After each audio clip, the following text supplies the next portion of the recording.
Bienvenue à vous, mesdames, messieurs. Présidentielle 2021 au Bénin, à quelques mois du scrutin, les appels à la paix se multiplient, les mouvements et associations agissant dans ce sens aussi.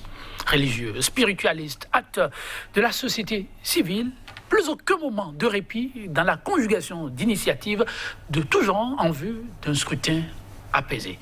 Mais qu'est-ce qui fait courir tout ce beau monde? S'interroge un nombre d'observateurs avec un scrutin, disent-ils, annoncé par le chef de l'État pour être des plus inclusifs, libres et transparents. La préoccupation, mesdames, messieurs, au cœur de ce nouveau numéro de votre émission Débat 100% Bénin. Thème au menu présidentiel 2021. Nécessité d'œuvrer pour la préservation de la paix.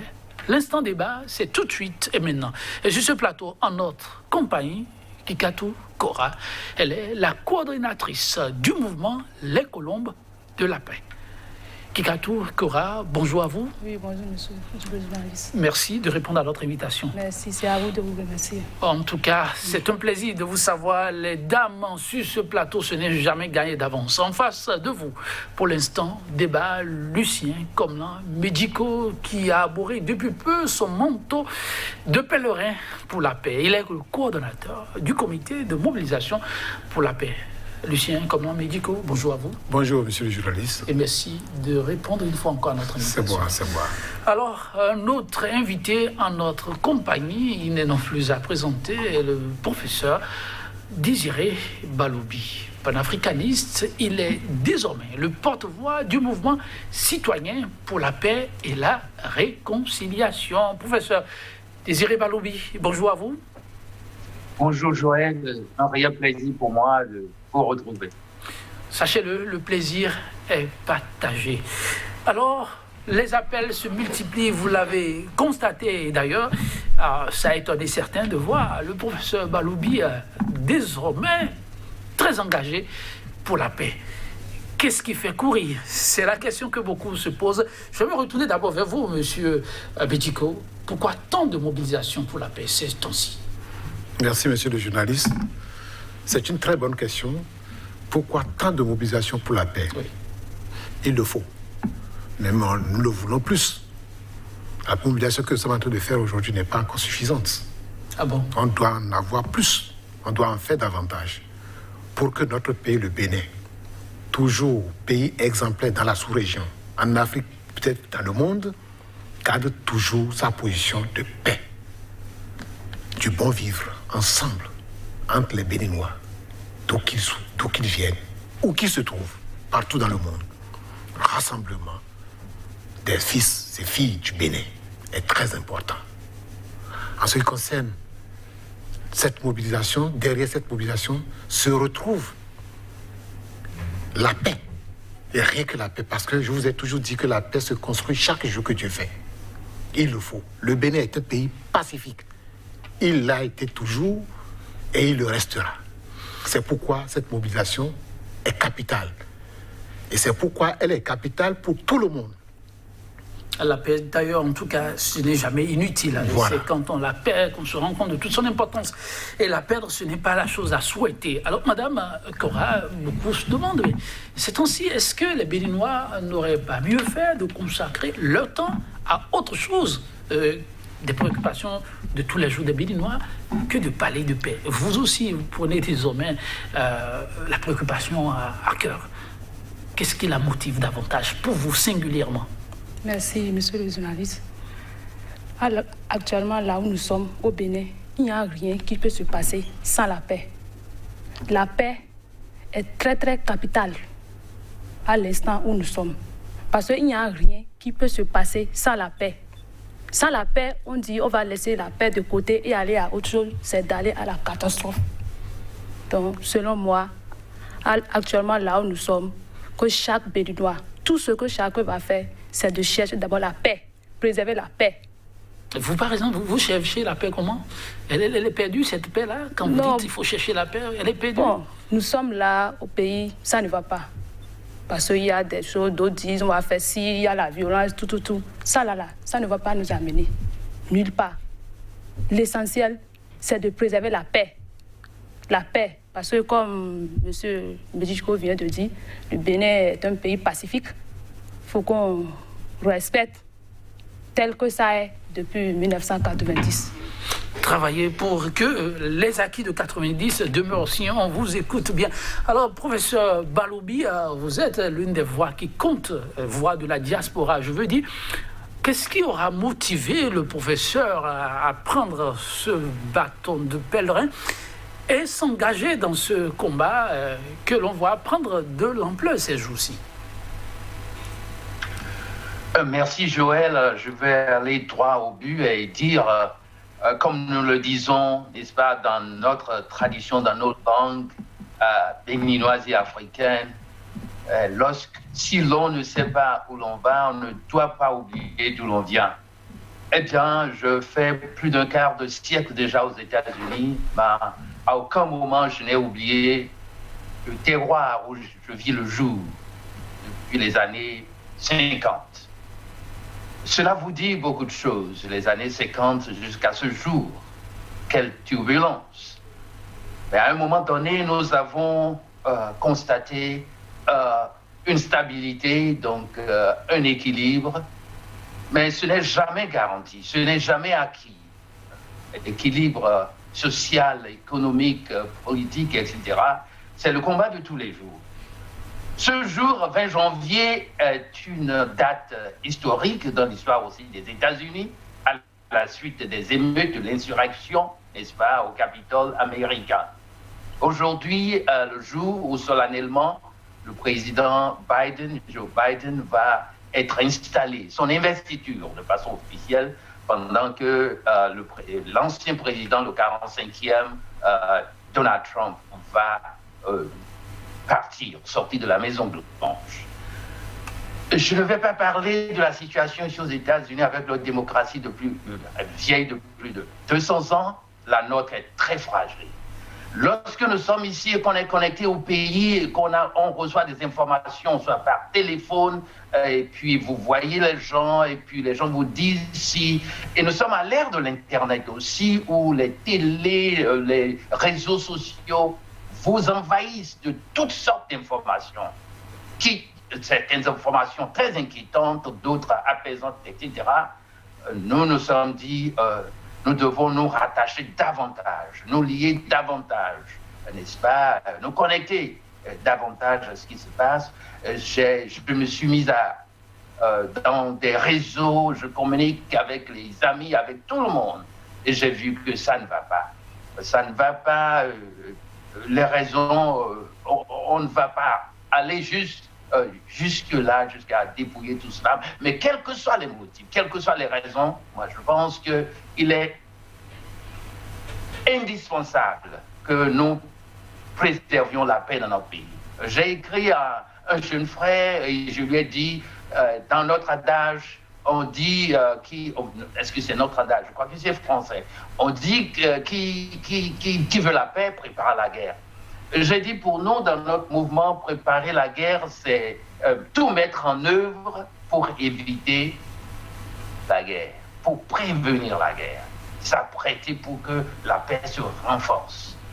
Et c'est ce que je peux dire déjà beaucoup. Alors on s'y prend comment? On s'y prend comment dans un environnement où c'est vrai, manifestement, on a l'impression que tous ne parlent pas forcément le même langage.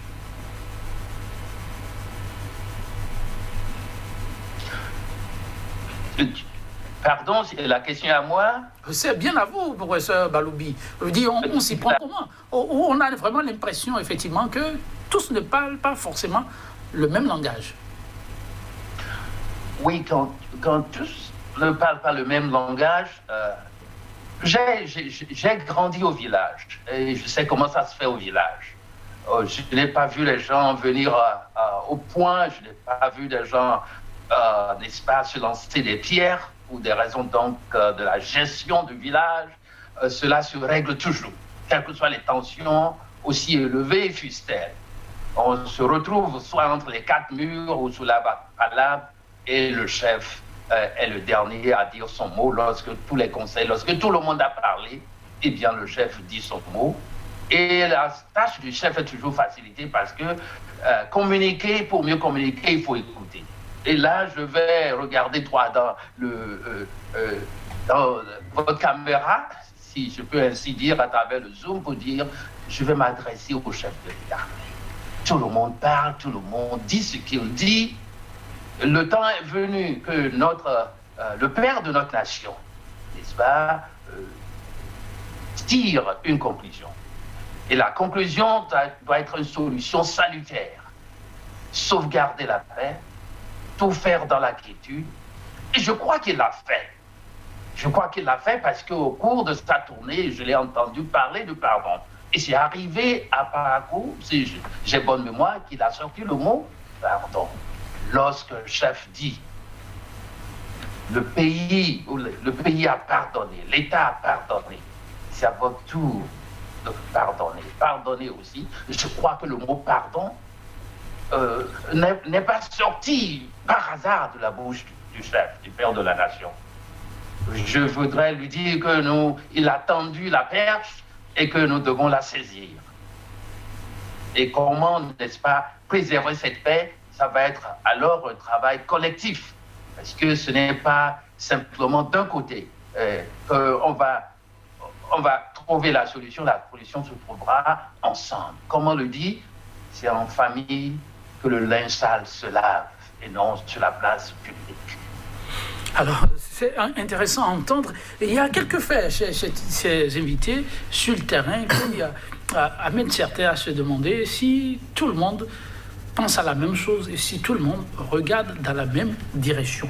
Avant d'évoquer ces faits, je vais vous demander, vous, Madame Cora, qu'est-ce qui, fondamentalement, vous amène à dire il faut se lever tôt et travailler pour la préservation de la paix? Je veux parler de faits qui vous inquiètent.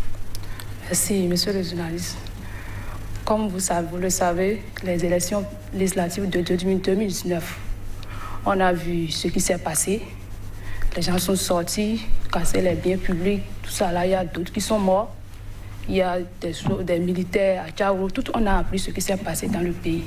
Et nous ne souhaitons plus ça. C'est ça. Nous ne souhaitons plus ça. Et c'est pourquoi nous, on a décidé de préserver, de chercher la paix, de préserver la paix pour que ce qui s'est passé en 2019 ne reviendra plus.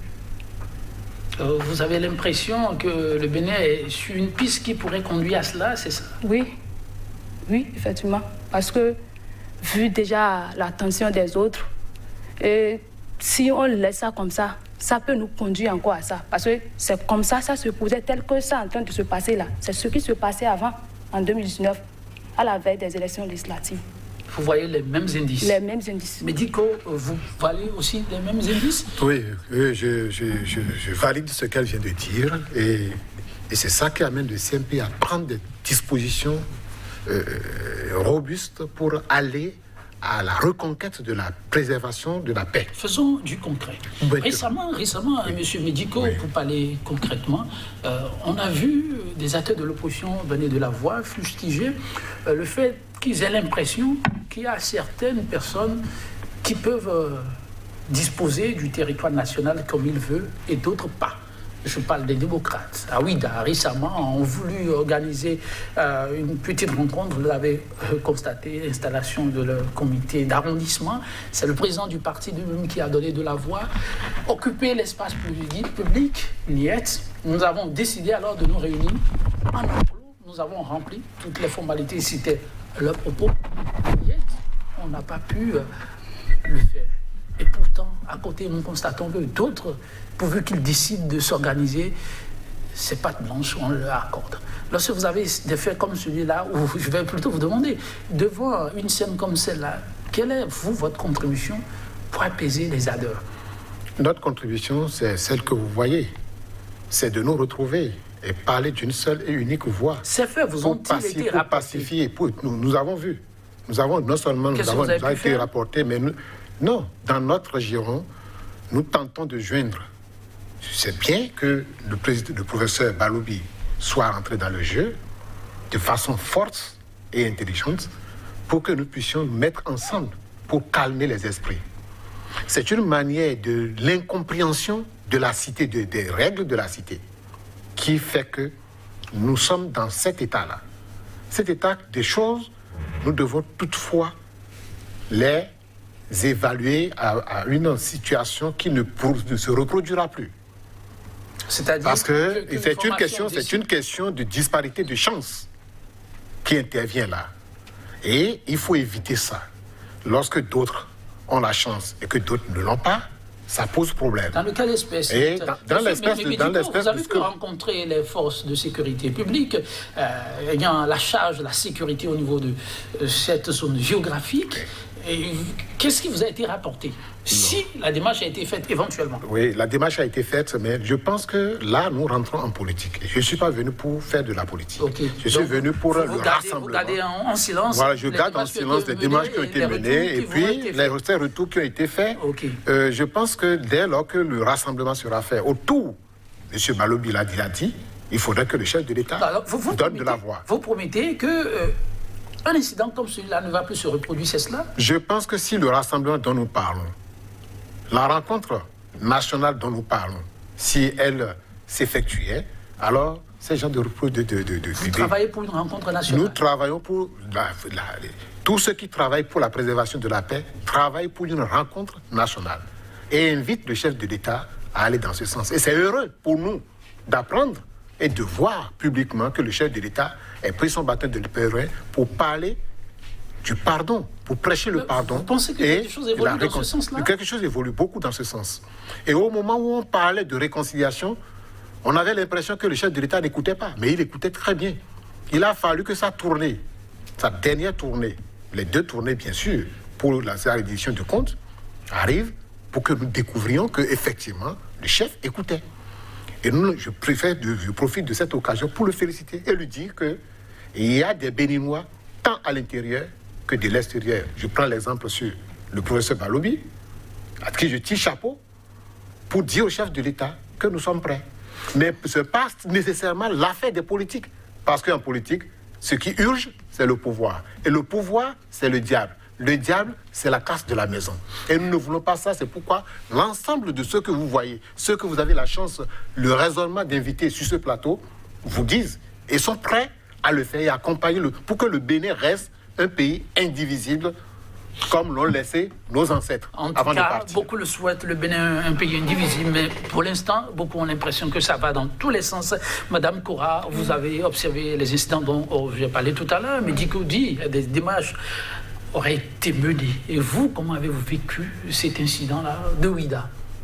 Bon, ce qui s'est passé de Ouida, là, bon, ce n'est pas une bonne chose. Parce que, bon, il y a des réseaux sociaux, on a appris, d'autres ont dit que c'est... Vous avez pu vérifier, vous? Non, je n'ai pas vérifié. Mais j'ai appris qu'ils ont dit que l'endroit où ils sont partis louer, c'est un endroit public. Mais quand même, c'est à louer qu'ils ont loué. Et finalement, on les a empêchés de faire la réunion. Moi, je me suis dit, les réunions politiques, comme eux, ils n'ont pas de pouvoir, celui qui est au pouvoir, il peut faire ça dans les endroits publics, selon moi. Ça n'a pas été possible. Vous avez suivi le président, ça n'a pas été possible. Bon, le président, il a ça n'a parlé. pas été possible. Dans l'enclos, maintenant, ce n'est pas possible non plus. Et vous travaillez pour la paix. Oui. Si vous devez vous prononcer, qu'est-ce que vous en dites? Bon, nous devons continuer à négocier, continuer à chercher la paix, à préserver la paix. Vous pensez que c'est possible là? Quand certains, vous les avez suivis, eux disent qu'ils sont brimés, alors que d'autres le font. Et ces autres dont ils parlent, c'est des gens du pouvoir, et que eux, parce qu'ils sont de l'opposition, on ne leur permet pas la négociation toujours possible. C'est toujours possible. Professeur Balobi, oui, je disais, on va partir des faits pour voir comment est-ce possible de construire la paix. Lorsque vous lisez dans les voix comme de la frustration comme ça, et je parle de cet incident, le professeur Balobi, l'avenir, vous l'observez comment? En partant de ces faits? L'avenir, moi, je reste optimiste. Je vais toujours boire à la fontaine de mes professeurs, de mes enseignants, de mes éducateurs, de mes parents. Comme le disait Verlaine, ce n'est pas le chemin qui est difficile, mais c'est le difficile qui est le chemin. C'est ainsi que la vie est faite. C'est jonché d'obstacles. Mais qui l'eût cru? Le Bénin a donné l'exemple. Lorsque les murs de Berlin s'écroulèrent, le Bénin fut le premier pays pacifiquement faire la transition de l'autoritarisme ou du totalitarisme marxiste-léniniste à un régime pluraliste, démocratique. Et nous fûmes, et je ne voudrais pas continuer à conjuguer le verbe au passé, ou au passé simple. Il On veut faudra être qu'on actuel continue et on dans veut se projeter dans l'avenir. Je crois qu'il y a espoir. Mais l'espoir ou la paix que nous prêchons, ça a un prix. Et c'est en cela que je citais Verlaine. Et le prix est le suivant. Ce n'est pas le son d'une seule cloche, ce n'est pas l'affaire du président seul. Et je dois dire qu'en réalité, quand on échappe, on reçoit beaucoup de coups et beaucoup de personnes se portent comme porte-parole ou porte-voix.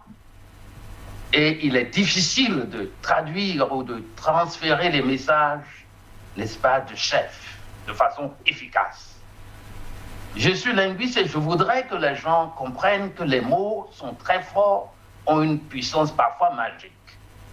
Lorsque, au nom donc du soutien que nous apportons au gouvernement, on se met à crier, à dire des mots qui blessent, lorsqu'au nom de l'opposition aussi, on commence à donner des injonctions, moi je pense que c'est inacceptable.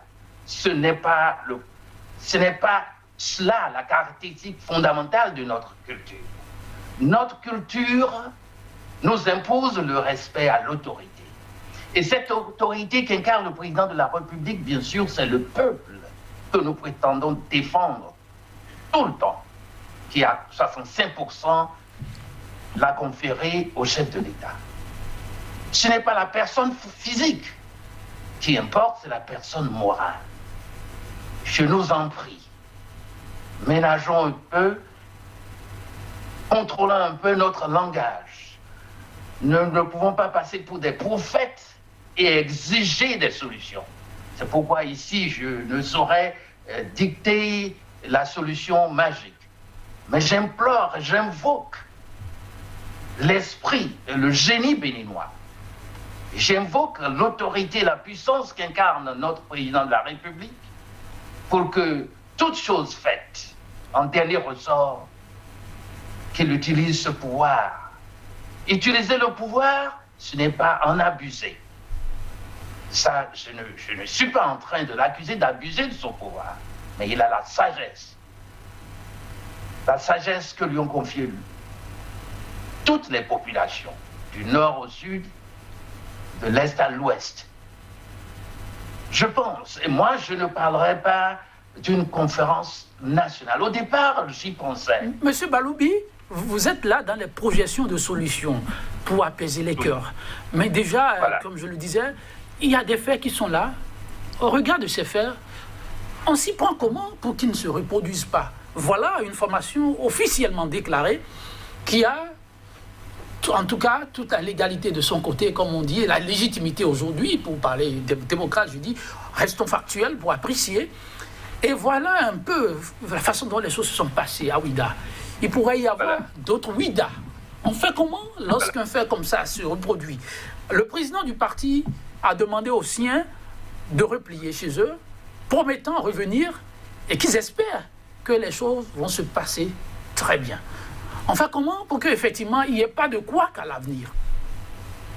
Je remercie, je salue le courage, la patience et la sagesse du président des démocrates. Je ne fais pas de la publicité.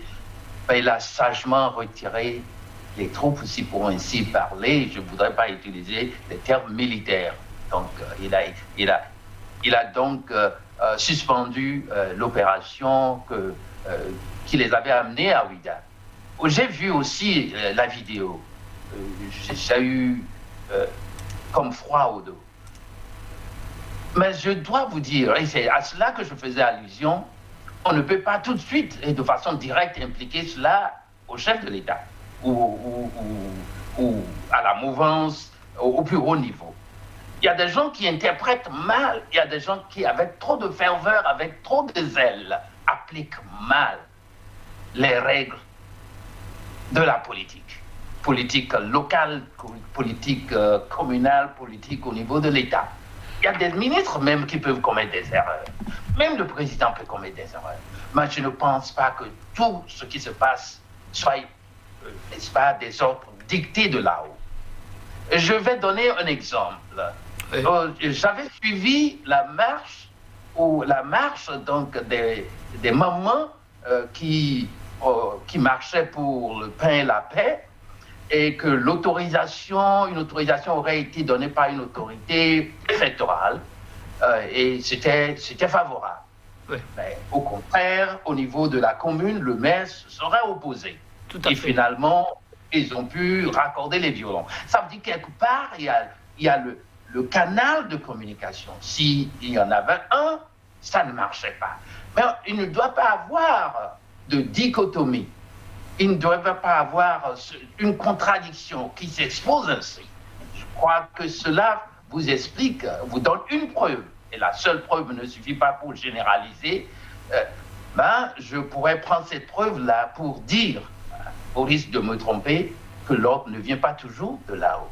Et qu'il y a des gens, par excès de zèle, parce que je n'arrive pas à m'expliquer qu'on ne permette pas à un parti qui venait de recevoir son récépissé, et nous savons à quel prix, n'est-ce pas, cela a été obtenu.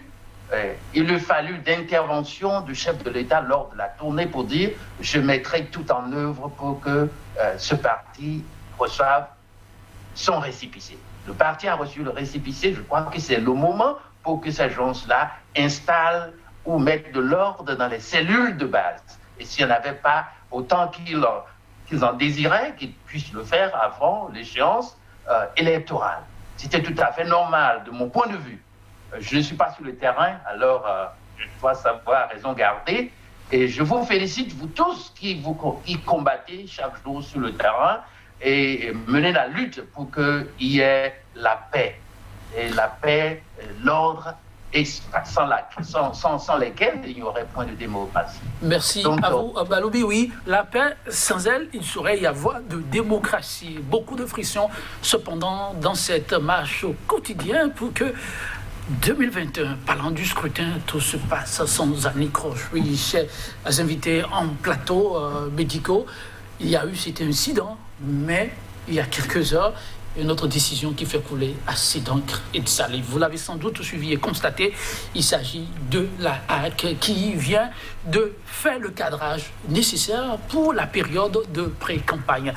La pré-campagne ouvre officiellement, a annoncé l'autorité à partir du 25 janvier, donc dans quelques jours, à 0h, et se termine le 25 mars prochain à minuit. C'est le cadrage. Dans cette période-là, tout ce qui touche à la présidentielle ne doit pas être relayé par les canaux officiels d'information, les médias.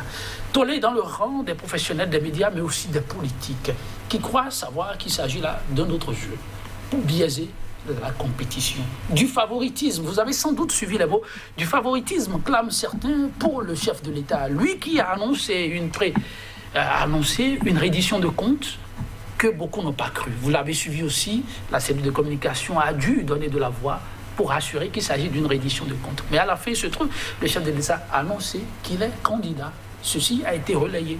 La RAC, en sortant cette décision, pour certains, serait en mission pour le chef de l'État. Voilà un autre terrain glissant qui peut toujours fragiliser la paix. Et quand on est face à une décision comme celle-là, on fait comment lorsqu'on est défenseur de la paix? Madame Koura. Bon, merci, monsieur le journaliste. Moi, je crois que nous devons continuer à préserver la paix. On dit celui qui cherche ne croise jamais les bras. Ce n'est pas parce que le chef de l'État dit qu'il est candidat et la HAC a fait sortir qu'on va amener la violence. Non, ça ne peut pas nous amener. Si on veut opposer à la violence, ça ne nous amènera nulle part. Moi, selon mon avis, je pense que c'est mieux de continuer à préserver la paix. On continue comment? On fait comment? En mobilisant les gens. C'est vrai, il y a d'autres qui sont frustrés pour dire pourquoi c'est comme ça, nous on va faire ci, nous on va faire ça. On va continuer jusqu'il y aura une assise nationale chacun va dire... Vous y croyez? Oui. L'assise nationale, Oui. c'est la porte de sortie pour le Oui, ministre. c'est la porte de sortie. En attendant l'assise nationale, vous êtes fait clair, monsieur Medico, voilà une décision qui, pour certains, il paraît, tombe très mal. Et pour vous, artisans de paix, on fait comment face à ceux qui pensent qu'ils ont été dupés? Je pense que face à cette situation, je peux mélanger un peu les deux postures. Allez-y. La posture politique et la posture sociale. Allez-y. La HAC, toujours arbitre des communications politiques et pour d'autres œuvres que vous connaissez tous, devait jouer aussi à son niveau le rôle de la paix. Et je pense que c'est ce rôle que la HAC est en train de jouer. Vous pensez? Je pense que c'est Ceux qui pensent que c'est ce rôle qui a laissé le chef de l'État faire. Non, vous savez quoi? En politique, un chef d'État, le premier jour de son investiture, est toujours en campagne. Il rentre dès les premières heures qui viennent après son investiture. Il est déjà en campagne. Il est déjà en campagne. Alors, ceux qui le pensent, c'est un homme politique qui vous parle en ce moment. Alors, ceux qui le pensent aujourd'hui, ont-ils eu tort de le penser? Oui, ils ont tort de le penser. J'aime être direct. Il serait à la place du chef de l'État qui ferait la même chose. Oui, vous avez suivi, monsieur Medico. On reste au niveau du même sujet avec vous. Professeur Baloubi, une nouvelle décision qui fait grincer des dents les acteurs de l'opposition qui s'estiment floués, les hommes des médias aussi un peu remontés. Cette décision de la HAC serait-elle tombée au pire moment? Professeur Baloubi. Je dois dire honnêtement que nous sommes au Bénin peut-être prisonniers, pris en otage, et peut-être frustrés en raison des lois que nous avons. Ou bien nous ne les comprenons pas bien, ou bien nous les interprétons de façon disparate. Et cela décourage un peu. Nous avons de grands constitutionnalistes, nous avons de grands cerveaux, n'est-ce pas, qui savent bien dire le droit, mais les interprétations des lois font problème. Ça rend tout le monde perplexe, surtout ceux qui ne sont pas du domaine. Et lorsqu'il s'agit encore du peuple, tenez-vous tranquille, tout ce que nous disons maintenant, le peuple est perdu. Le peuple profond dont il s'agit n'y comprend pas grand-chose. Parce que tout ce que nous disons, c'est en langue française. Est-ce que nous expliquons en fond, en dindi, en battons-nous, etc. Je crois que c'est une question de loi. Notre entendement, notre compréhension, notre lecture de nos propres lois, ça fait problème. La HAC est une autorité, n'est-ce pas, pour réguler, pour protéger les droits de tout le monde. Vous voyez, l'amendement premier ici dans la Constitution des États-Unis, c'est la protection, la liberté d'expression. Mais ça s'inscrit dans un cadre bien donné. Les lois varient d'un pays à un autre. À un Américain, quand vous expliquez ce qui se passe au Bénin avec la question de la liberté d'expression, etc., les élections, quand est-ce qu'il faut parler, quand est-ce qu'il ne faut pas diffuser quelque chose à la radio, c'est comme s'ils tombent des nues. Ils ne comprennent absolument rien. Il y a beaucoup de liberté ici que parfois, moi, parce que je viens de l'Afrique et du Bénin, je dis, ça frise le libertinage. Mais c'est cela, la loi chez eux. Tout le monde est libre. Il n'y a pas une date où il faut arrêter, par exemple, la campagne. Il n'y a pas une date pour commencer la campagne. Jusqu'au moment où les gens vont encore mettre le bulletin dans l'urne, il y a simplement une barrière que vous ne pouvez pas franchir. Lorsque vous franchissez cette barrière, et là, vous avez enfreint la loi. Sinon, les gens sont toujours là. Professeur Baloubi, ah oui, ne pas être surpris par le temps, je reviens sur le factuel. La démarche, le cadrage de la loi les Béninois ne s'y offusquent pas outre mesure sur ce qui fait aujourd'hui débat. Les gens se disent être surpris que tout ceci intervient juste au lendemain, après que le chef d'État a fait sa tournée de reddition de comptes et qui, pour certains, se clôture sur une annonce de candidature, relayée abondamment par les canards, alors que d'autres sont dans les couloirs et attendent de sortir pour lever leur petite tête, pour dire oui, nous aussi, nous voulons être candidats, le challenger, pourquoi pas, du chef de l'État. Et bien cette décision qui tombe, qui dit halte, plus de communication possible, on ne parle pas de probable candidature jusqu'à mars, et puis le temps est déjà parti. Et pour certains, tout ce qui a été fait durant cette reddition de comptes participe pour une large part de la candidature du chef de l'État, malheureusement pour eux, et que c'est une avance certaine pour le chef de l'État, qui en plus a tous ses leviers en main. Pour eux, le jeu est floué et la HAC participe à cette disparité dans la campagne. Est-ce qu'ils ont raison de raisonner ainsi, professeur? Je crois qu'ils ont pleinement raison. Ils ont pleinement raison. À leur place, je serais frustré aussi. Ah, ok. Si j'étais candidat, que ce soit de la mouvance ou de l'opposition, je serais frustré. Ce qui est réel, c'est que dans nos pays africains, l'équipe qui est au pouvoir a toujours de l'avance, a toujours un avantage sur les autres. Parce qu'on ne peut pas dédoubler, on ne peut pas dire est-ce que le président fait campagne, est-ce qu'il fait ceci, est-ce qu'il fait cela, parce que c'est dans son plein droit, n'est-ce pas? C'est le langage qu'il utilise qui fera la différence. Mais ce n'est pas parce que le président Patrice Talon est le président de la République, qu'il incarne l'autorité suprême, c'est le premier magistrat qui n'est pas humain, il n'est pas moins humain. Il peut commettre des erreurs donc, de langage, n'est-ce pas? Mais il y a des gens qui l'entourent qui devraient aussi lui dire attention, il y a ce pas, monsieur le président, vous avez dit ceci, ça nous met dans cette situation, etc. Je crois qu'ils ont cet avantage et si on ne sait pas faire, on en abuse et ça frustre les autres. Et surtout quand l'opposition est minoritaire, elle se sent doublement, n'est-ce pas, elle se sent frustrée, elle sent qu'on est en train de dérober, de lui arracher, de le mettre, n'est-ce pas, dans une posture de quelqu'un qui a déjà échoué avant que les jeux même ne commencent. Je pense que nous allons aller vite et pour dire, sans donner raison et tort de part et d'autre, dire que moi, personnellement, je pense qu'une conférence de nature comparable à celle de 1990 ou 89, etc. Ce n'est plus possible maintenant. Ce qui est possible, je crois que, et nous proposons simplement, ce n'est pas des injonctions, que le président et son entourage réfléchissent, les conseillers, les immédiats, les plus proches du président. Et je voudrais que, humblement aussi, je souhaiterais que le président, n'est-ce pas, fasse quelque chose de miraculeux. Et ce n'est pas un miracle, au fait, parce que ça devrait rentrer dans nos habitudes.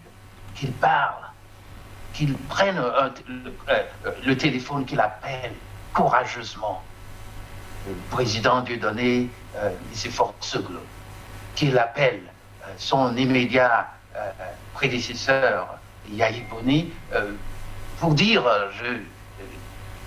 quel conseil avez-vous à donner à la nation? Et qu'il constitue une petite équipe. Une petite équipe, ça peut être donc très restreint pour trouver une solution qui arrangerait tout le monde. Je crois que si le président Seglou, le président Yahi Boni et le président Patrice Talon lui-même, n'est-ce pas, parlaient, et avec la main sur la Bible, le Coran et les mains de nos ancêtres, et jurent qu'ils se sont rencontrés aujourd'hui rien que pour les intérêts suprêmes de notre nation. Je sais que chacun d'entre eux a eu son style de gouvernement. Mais chacun, quel que soit le style, a porté le Bénin dans son cœur. Et nous pouvons le dire. Nous pouvons le dire de façon sincère. Chacun a eu des avancées probantes. Chacun d'entre eux aussi a eu ses dérapages. Nous voulons mettre le Bénin sur les rails et faisons-le de façon vraiment équitable pour que tout le monde, parce que les droits de la minorité doivent être aussi protégés. Donc, faisons en sorte que le Bénin donne encore l'exemple et que nous ne recevions pas, qu'on n'attende pas. Oui, c'est une piste que vous tracez là. On attend de voir ce que les prochains jours nous donneront. Ce qui est sûr, chacun est à l'écoute et chacun observe l'autre. Médico, là, vous avez suivi le professeur Baloubi qui pense qu'il faut forcément penser à décrisper la tension. Et pour le faire, c'est une rencontre entre les anciens chefs d'État, encore en vie, Boni Yayi, Lycée Fossoglo, et Patrice Talon. La solution pour une élection présidentielle apaisée passe-t-elle vraiment par là? Oui. Que faudra-t-il faire en complément, si je tentais de vous dire, pour que les frustrations ne s'accumulent pas? Non, je pense que le professeur Baloubi a pleinement raison. Parce qu'à l'entame de notre lutte, c'est ce que nous avions proposé. Il y a de cela plus d'1 an. Oui, avec les données actuelles. Avec les données actuelles, cela s'avère importante. Okay. Cela s'avère très importante. Si le président Patrice Talon, humblement, peut appeler Nicéphore Dieudonné-Seglo, notre papa, peut appeler son récent prédécesseur, Yayi Boni, pour ne serait-ce que 3 minutes de téléphone, de coup de fil, je crois que la situation sera vraiment, la température sera rabaissée. La température va tomber. Et je crois fermement que c'est une piste très très noble. Mais cette piste peut être élargie. Élargie à ceux qui sont à l'extérieur. Parce que là, c'est toujours le problème. Il y a des morceaux qui sont à l'extérieur qui doivent être contactés. Excusez-moi beaucoup le bec dans l'eau. Il peut toutefois appeler son frère, son ami, son petit frère Sébastien Javon. Il peut appeler Yali Soglo, c'est son petit frère. Il peut appeler Komi Koutié, c'est son petit frère. Qu'est-ce qui les divise? Rien ne les divise. C'est la nation. C'est la seule nation. S'il appelle Sébastien Jémé Javon, ah mon frère, tu es où? J'ai besoin de toi. Mon petit frère, Yali Soglo, tu es où? C'est fini. Vous allez voir, notre pays va changer d'un instant à l'autre. Même les élections qui sont décrits aujourd'hui, le bonus, excusez-moi beaucoup, le bec dans l'eau, dont on parle qu'il aurait la rallonge qu'il a faite jusqu'au 11 avril, personne n'en parlera. Là, ce serait une parenthèse de réconciliation, d'entente, de retrouvailles. Vous savez quoi? Ce qui nous arrive aujourd'hui n'est pas au Bénin. C'est de l'extérieur que la pluie nous frappe. Comment ça? Mais oui, parce que nos frères, qui ne sont pas là aussi, ils ont leur monde ici. Ils ont leur popularité. Ils ont leurs femmes. Ils ont leurs parents. Ils ont ceux qu'ils ont engagés. Mon frère, le président Patrice Talon a tout intérêt, au nom du Père et du Fils, à appeler Soglo, appeler Nicéphore comme le prévoit le professeur Baloubi, appeler Sébastien Javon, appeler l'autre. Ça ne lui coûte absolument rien au nom du ciel. Ça ne coûte rien. Celui qui vous parle, c'est un homme politique. Absolument. S'il le fait, mon cher ami, nous n'avons même plus le temps, nous n'avons plus besoin de nous tracasser, d'aller à gauche et à droite. Toutes les informations que vous recevez là, tout ce que... Il appelle le ministre Dianoté, tout ce monde-là, c'est fini, tout est calme. Et il ramène tout le monde entre ses cuisses. Et le débat est clos. Le Bénin en marche pour une présidentielle 2021. La tension à son comble avec la complicité de la régie. Nous avons demandé plutôt à la dame de clôturer l'émission du jour. On se retrouvera pour d'autres plateaux. Oui, pour conclure, vous diriez quoi à tous ces milliers de personnes qui nous suivent? Ce que moi, je pense, ce qui est nécessaire d'abord, je demande à tous les politiciens de laisser d'ego, leur égoïsme, de laisser ça de côté. Celui-ci va dire, moi je vais appeler telle personne. Non, moi celui-là, il est qui? Ça ne nous amène à nulle part.